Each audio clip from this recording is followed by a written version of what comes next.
बिस्मिल्लाहिर्रहमानिर्रहीम।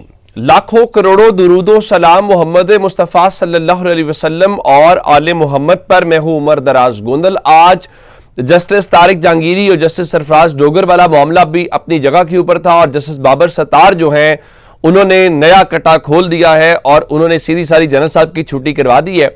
जस्टिस तारिक जहांगीरी हूं या जस्टिस बाबर सत्तार, ये इस्लामाबाद हाई कोर्ट के उन 5 जजेस में तस्वुर किए जाते हैं जिनको आज़ाद जजेस या इंडिपेंडेंट जजेस कहा जा रहा है, या जिनके मुतालिक कहा जाता है जो एजेंसियों की या बाकी की इस वक्त दबाव नहीं ले रहे, वो डट के खड़े हैं, गो के उन्हें उसकी कुर्बानियां देनी पड़ रही हैं। जिसमें तारिक जहांगीरी साहब को आज जुडिशल वर्क से रोका गया। उसके बाद जस्टिस बाबर सत्तार के हवाले से आप चीजें जानते हैं, केसेस कैसे उनसे मुंतकिल किए जाते हैं। जस्टिस तारिक जहांगीरी हैं, उनके हवाले से आप सब जानते हैं। और इवन मोहसिन अख्तर कियानी साहब ने इतनी बड़ी कुर्बानी दी कि उन्होंने चीफ जस्टिस बनना था, लेकिन उनको चीफ जस्टिस नहीं बनने दिया गया और यहां से लाहौर से लफ्ज इंपोर्ट इस्तेमाल कर लीजिए कि एक और जगह से जज इंपोर्ट करके चीफ जस्टिस बनाना पड़ गया। लेकिन आज अभी तारिक जहांगीरी साहब वाले मामले के अंदर मजीद डेवलपमेंट हुई है, लेकिन मैं जो इस वक्त आपको खबर देना चाह रहा हूं वो जो इस वक्त चेयरमैन पीटीए हैं उनसे मुतालिक है। उनकी तैनाती को लेकर एक दरखास्त आई थी, उसको चैलेंज किया गया था कि उनकी तैनाती ठीक नहीं हुई। तो आज इस्लामाबाद हाई कोर्ट ने chairman PTA major general retired Hafeezur Rahman को उनके ओहदे से हटाने का हुक्म दे दिया है और कहा है कि चेयरमैन पीटीए की तैनाती कानूनी तौर पर दुरुस्त नहीं हुई, इसलिए उनको फौरी तौर पर ओहदे से हटाया जाए। तो उनको ओहदे से हटाने की दरखास्त को मंजूर करते हुए जस्टिस बाबर सत्तार ने 99 सफ़ात पर मुश्तमिल ये फैसला जारी किया है और उसमें फैसले में मजीद लिखा गया है कि जनरल हफीजुर रहमान को न सिर्फ हटाया जाए जो रिटायर्ड जनरल है, बल्कि जो सीनियर मेंबर हैं पाकिस्तान टेलीकम्युनिकेशन अथॉरिटी के अंदर उनको आर्जी तौर पर चेयरमैन पीटीए तैनात किया जाए। मसला ये है हाजिर वक्त कुछ ऐसी तैनातियां की गई हैं जिसमें पीटीए के अंदर भी आप जानते हैं कि हाजिर सर्विस जनरल को लगाया गया, फिर इवन नादरा का जो चेयरमैन है वो हाजिर सर्विस जनरल को लगाया गया। अब मालूम नहीं कि इसके पीछे वजूहात क्या हैं, कि ऐसी कौन सी चीज़ें हैं जिसकी बुनियाद के ऊपर इस मुल्क के अंदर कोई ऐसा ऑफिसर मौजूद नहीं है, इस मुल्क में कोई सिविलियन मौजूद नहीं है जो इसको परख सके। मुझे इसका बैकग्राउंड मेरी समझ से बालातर है। हमने सुना था जब जनरल कियानी आर्मी चीफ बने तो उस वक्त टीवी के ऊपर खबरें चलवाई जाती थी कि देखिए जी जनरल कियानी ने जो सिविल इदारों में तैनात फौजी अफसरान हैं उनको वापस बुलाना शुरू कर दिया है। एक अच्छी मूव थी, लेकिन आखिर क्या वजह है कि अब क्या ऐसा हो सकता है कि किसी सिविलियन को आप फौज के किसी ओहदे के ऊपर तैनात कर सकें या किसी कमांड के ऊपर नहीं कर सकते ना। आपका चूंकि काम ऐसा है जो मुझे नहीं आता, किसी सिविलियन को या किसी ब्यूरोक्रेट को नहीं आता होगा, इसी तरीके से जो सिविलियंस के काम है वो सिविलियन ओहदेदारों को ही रहने चाहिए। वो तारिक मलिक साहब थे, मेरा ख्याल है उनको तो भगा दिया यहाँ से हमने नादरा के हवाले से। तो पाकिस्तान में जो प्रोफेशनल्स हैं उनको हम वैसे भी टिकने नहीं देते। वो टिकेंगे तो फिर काम ठीक हो जाएगा, तो काम तो ठीक नहीं करने देना, काम तो खराब करना है। काम खराब होगा तो उसमें से आपकी मेरी या किसी और की जो जगह है वो बन सकेगी। अब एक बात हो गई ये। दूसरा, जस्टिस सरफराज डोगर को लेकर ईमान मजारी साहिबा ने एक शिकायत की और उन्होंने आज जब ये एतराज किया और वो मौजूद नहीं थी तो अदालत ने केस रीलिस्ट कर दिया था।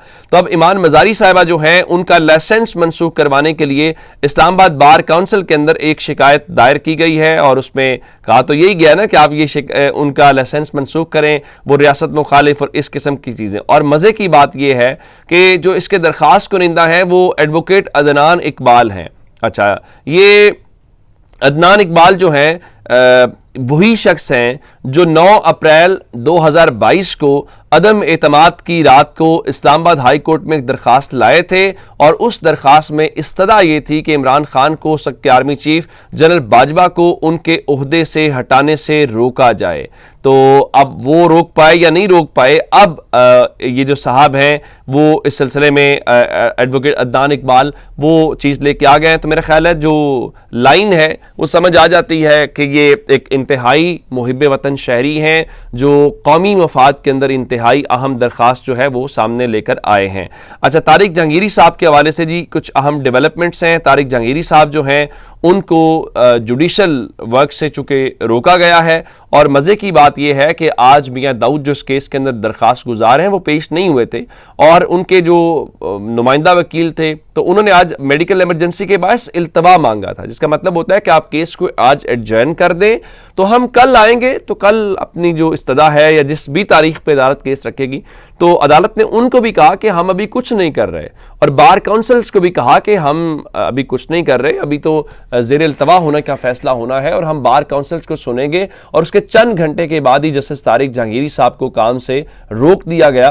तो अब तारिक जहांगीरी साहब के रोका क्यों गया, इस हवाले से इत्शाम कियानी साहब एक अच्छे जर्नलिस्ट हैं, बड़े मुतवाज़िन किस्म के, तो उन्होंने कहा कि मुस्तनद ज़राए का दावा है कि जस्टिस तारिक महमूद जहांगीरी को कुछ दिन पहले इस हद तक ऑफर दी गई कि आपको इस्लामाबाद हाई कोर्ट का चीफ जस्टिस बना देते हैं, आप उस ग्रुप को छोड़कर हमारी तरफ आ जाएं, लेकिन जस्टिस तारिक जहांगीरी ने इनकार कर दिया। फिर उन्हें हालिया नताइज से थ्रेट किया गया, जिस पर जस्टिस जहांगीरी ने वही जवाब एक बार फिर दोहराया जो इंतखाबी धांधली के खिलाफ केस में अप्रोच करने पर कहा गया था, जाओ जो करना कर लो। यानी मैंने आपको पिछले में कहा था कि इस्लामाबाद हाई कोर्ट कह रही है जब तक सुप्रीम जुडिशल काउंसिल फैसला नहीं करती हम नहीं करेंगे, हम कुछ नहीं करेंगे। फिर कहा गया अभी तो ज़ेर समात होने का फैसला करना है, काबिल समात है कि नहीं है। तो अब जनाब उनको जुडिशल वर्क से, जिसका मतलब है कि वो केसेस नहीं सुन सकते, और वो सब किया गया, और ये अदालत ऑलरेडी करार दे चुकी है कि ऐसा हो नहीं सकता। अच्छा, मजे की बात है उनके जाली डिग्री का केस है, तो फिर आप उनको क्यों कह रहे हैं कि आपको चीफ जस्टिस बना देंगे? उनसे क्यों कहा जा रहा है आप अपना ग्रुप चेंज कर दें? और जो तारिक जहांगीरी साहब हैं